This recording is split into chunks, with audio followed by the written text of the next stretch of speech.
দুর্ভিক্ষ এলাকা মনে হয় দুর্ভিক্ষ থেকেই যাবে। 10 থেকে 12টা গ্রাম ছিল, একটা গ্রাম নাই। একই হওয়ার সাথে নদী করবে, অমুক করবে, সমুক করবে, এলাকার কিছুই নেই। আর তিস্তিটা তো বান্ধব চায়, ভালো করে চায়, কই করে না ওই এসাই তো হারা আসি। এই যে এর আগের তারিখ যে নাই হইতে একে কি ফেলাল।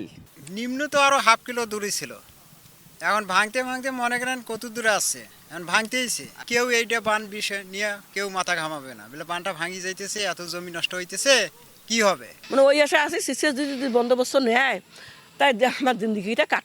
আর যদি শিষ্যের বন্দোবস্ত না হয় তাই আমার জিন্দিগি তো গেছি এখন সব ওরঘর ওই ঢাকা ঢুকে খাটিয়ে না উড়িয়ে হার করে আনে। পানি যখন উঠে তখন তো মনে করি শাড়ি গরু ছাগল নিয়ে উঠে যাই।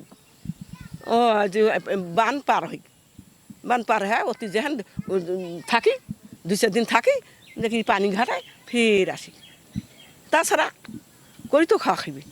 এই গরু ছাগল ঘর দিয়ে উপজেলাতে এখানে কী করেন, গরু ছাগলও মরে, আমরাও মরি। বা পানি উঠলে মনে করেন ভাত আনার সমস্যা হয়, বেড়া করার সমস্যা হয়, মনে করেন চলাফেরার সমস্যা হয়। গরু ছাগল ধরি মানে কী করবো উঠে তো উঠি না থাকি না, তবি তরকারি করে পান।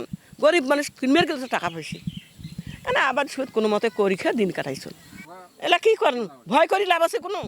পোকামাকড় যদি আইসি মারবে হয় মারি, না হলে কোনো বাবা তোর দিশে দিয়ে তুই করে, আমার দিশে দিয়ে হারা করি, তুই আমাকে আগে আমরা তোমাকে। সবাই তো বলে বলে আমরা নির্বাচিত হলে কাজ করব, কাজ করা কখন করবে, যখন ভাঙার পর তখন করবে।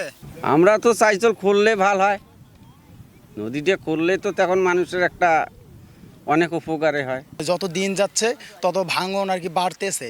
সরকারের প্রতি হচ্ছে আহ্বান, আমরা সরকারকে আহ্বান করি যে এই কাজগুলা করুক।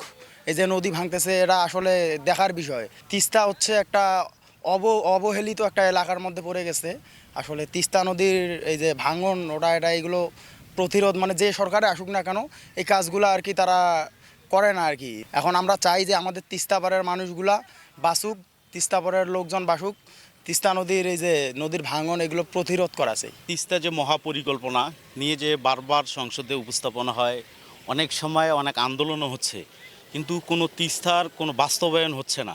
এই যে বাস্তবে যে একটা জিনিস দেখা যাচ্ছে যে ভাঙনটা সরকার অনেক টাকা খরচ করে যে ভাঙনটা রোধ করছে, এই যে সামান্য একটু ঝড় বা বৃষ্টিতেই এই যে ভাঙনটা শুরু হয়ে গেছে। আপনারা ইতিমধ্যে দেখছেন যে এই ভাঙনটা যদি এখনই এইটার পদক্ষেপ নেওয়া না যায় তাহলে হয়তোবা দেখা যাবে রাতের পরপরেই ভাঙনটা আরও দ্রুত ছড়িয়ে যাবে। তো এটা স্থায়ীভাবে যাতে প্রতি বছরেই এভাবে অল্প অল্প কাজ না করে একটা স্থায়িত্ব একটা কাজের দিকে অগ্রসর হওয়া যায়, সেই পদক্ষেপটা নেয় সরকারের উত্তম। পানির সময় খুব কষ্ট হয়, বন্যা আসলে হয়ে যায় বেড়া। আমার আজ একদিন আস্তে আস্তে বেড়ার পাখে যাওয়া যায় না, তো ওই ভাঙা খান সেদি আইসে নদীতে পানি যে মেরা, গাড়ি যাওয়া আইছে কষ্ট হয়, মানুষ যাওয়া আইছে কষ্ট হয়। ওটা ভয় নাগে কখন ভাঙে, আমার বাড়ি ওঠে কখন ভাঙে, নতুন বাড়ি করছি কখন ভাঙে। এই যে আমার ভাঙছে 2 বার ভাঙছে, এ পাখে একবার কাটি দিছে, ও পাখে আম ভাঙি গেছে, পশ্চিমাকে ভাঙি গেছে, পাখে কাটিতে মাইছে। মেম্বার চেয়ারম্যানে খায়, আমার আছে গরিব মানুষ, হাতে পেটে করে খাই। ওরা মনে করছে হারা বড় লোক, এই জন্য আমাকে দেয় না কোনো মেম্বার চেয়ারম্যান, ও চোখে দেয় না মেম্বার চেয়ারম্যান।